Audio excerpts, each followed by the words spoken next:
The 2023 Netball World Cup will be the first Netball World Cup to take place in the African continent and is headed to Cape Town next week. This as Discovery has withdrawn Vitality as a title sponsor of the event. Events like this are often prone to ambush marketing, which is any attempt by a trader to connect itself with a sponsored event without actually paying sponsorship fees. South Africa has legislation in place to protect sponsors' rights.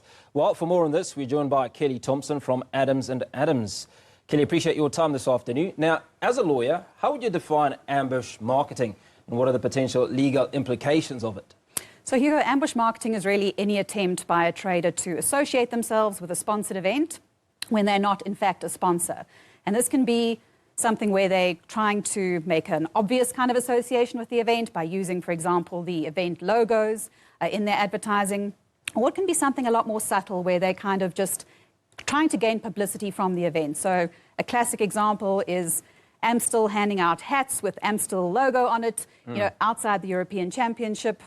Obviously, spectators walking in grabbed a free hat, and as the camera panned onto the crowd, there technically, you could be ambush marketing for Amstel right now. I could be, if I had a beer in front of me. Okay, interesting. So where are ethics and values in all of this? Do they fall away? Is it deliberate? I mean, what are the conversations potentially that advertising agencies are having with these ambushes, if we could call them, for a better description? So I think there are some examples where it's unintentional. People get caught up in the spirit. I mean, if I think of the FIFA World Cup, a lot of local businesses wanted to sort of just show their support for our team, show their support for the fact that it was going on in South Africa, use the logos, not intentionally wanting to sort of ambush the event. But when you're talking big, major corporations, they know full well what the rights are. They know that the sponsors have paid millions of dollars in many cases to be the sponsors. And they want to just take advantage in a clever and creative way, get the attention of the public without paying the fees. Now, we know that the Ministry of Industry and Trade has declared the 2023 Netball World Cup a protected event under Section 15A of the Merchandise Marks Act. How does this special protection actually work? So that actually is kind of world-class legislation. I must just say that South Africa is one of the few countries that has specific legislation that prevents what we call ambush marketing by intrusion. So that's not where they're trying to create the impression that they're a sponsor, but it is kind of the example, the Amstel example that I gave, or Pepsi flying a hot air balloon over a Coca-Cola sponsored event. It's really where somebody's using their own trademark in a way that's aimed at getting some publicity from the event without paying any fees. So all of this seems like very, very strategic that sponsors or competitors or anybody would use. You know, I mean, you're talking about, hey guys, World Cup is happening. You know, we put a logo there. Come and stay at our, come and eat at our restaurant or do whatever. But I've also seen where you go into a stadium, could be a football stadium, for instance, and a row of 50 individuals suddenly get up and they flash a logo or an advert of sorts. What about those individuals? Where does that all factor in? Right, so that would be ambush marketing by intrusion. And if it's been declared a protected event, certainly in South Africa, then that is a criminal offence. And potentially those individuals could be prosecuted for ambush marketing under Section 15A of the Merchandise Marks Act. So it is very serious, and you need to be very careful about what you do. Obviously, those individuals very often have just been paid a small amount to kind of go into the stadium, but they could land up in very hot water. So I'm going to take you back a little bit to the issue around the ethics and the potential conversation that is had by a brand and the individuals that go out. These companies, I'd imagine, are throwing ethics right out the door and have no care for them. Is it in part because there is no legislation wherever they're doing it? And then when we talk about legislation that we have in South Africa, which you have said is world-class, what are the potential penalties? So, as I said, they could be prosecuted criminally, which is obviously a very serious offence. But I think a lot of the conversations maybe are happening at the level of, let's be a little bit creative, let's sail as close to the wind as we possibly can, we want to get some publicity, we're not a sponsor of this event, let's see what we can get away with. And, you know, it could be something very quick that is maybe flighted on a Friday night, pulled by the Saturday morning, but already the damage is done, potentially from the sponsor's perspective. So I think, you know, there is an ethical conversation to be had because without the sponsors being protected, we're actually at risk of not having these events. Certainly in South Africa or other countries as well, need to, as part of their bidding process, say, we have this legislation in place, we will take action if ambush marketing occurs. So can you give us illustrations of, in other countries, where ambush marketing has taken place by intrusion or otherwise, and the companies or individuals have been prosecuted? So sometimes there's other legislation in place that might make it possible to take action. For example, just trademark infringement. If you use somebody's registered trademark, it's trademark infringement. There can be unlawful competition laws in place, and a lot of the countries have taken the view that their existing legislation is sufficient. They don't need to go that extra step to protect against ambush marketing. So generally, action can be taken, depending on the nature of the sort of ambush, as it were, under sort of general legislation. Now, as a lawyer, what advice would you give to businesses and marketers to avoid engaging in ambush marketing? Because sometimes it's a really good deal, I'd imagine. Because I mean, you talk about, I know obviously of two brands that were competing, two vehicle brands, right? One brand did an ethical bit of advertising on the Friday night ahead of a long public holiday, and then pulled it the day before the public holidays, before the holiday ended. So even if you do go out, the damage has already been done, so to speak.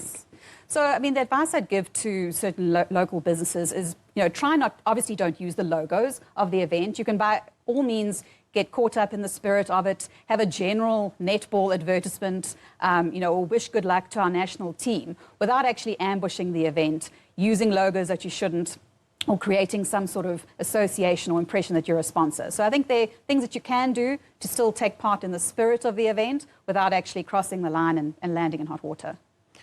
Well, it all seems pretty obvious when you're out at the stadium and you watching all the ladies play netball, but that's not the only place where intrusion or ambush marketing can occur. There's also a lot that can happen on social media too, is there not? Absolutely, social media, and that's quite difficult to police, quite difficult to take action against that. A lot of the social media platforms have got takedown procedures for if somebody's trademark is being used or copyright in a logo or some sort of emblem relating to the event. But it will be a lot more difficult to kind of use the ambush marketing legislation in those spaces, because then there are questions about where is it taking place. If an overseas company is doing it, is that taking place here or there or somewhere in cyberspace? So what we're definitely aware of or sure of is that there is legislation to protect the sponsors. But let's talk about the administrative aspect to it, right? Do we have the mechanics been put in place to ensure that if ambush marketing by intrusion occurs at the opening ceremony, that those people will be brought to book? So generally, the organisers of the events, and I mean, this was famously done during the FIFA World Cup, where they were very stringent and accused of being a little bit heavy-handed. Generally, they will check people going into the stadium to make sure that they don't have branded items or aren't trying to commit some sort of ambush marketing. And generally, the police will also be on standby to take action if there is an example of that taking place. So this is exactly what's happening in South Africa, that if I and 20 of my friends walked into any one of the stadia and flashed a particular brand, that we would be rounded up and taken away. Definitely at risk of that. I'm not aware of exactly the steps they're taking for the Netball World Cup, but certainly for the FIFA World Cup, that could happen, and it did happen.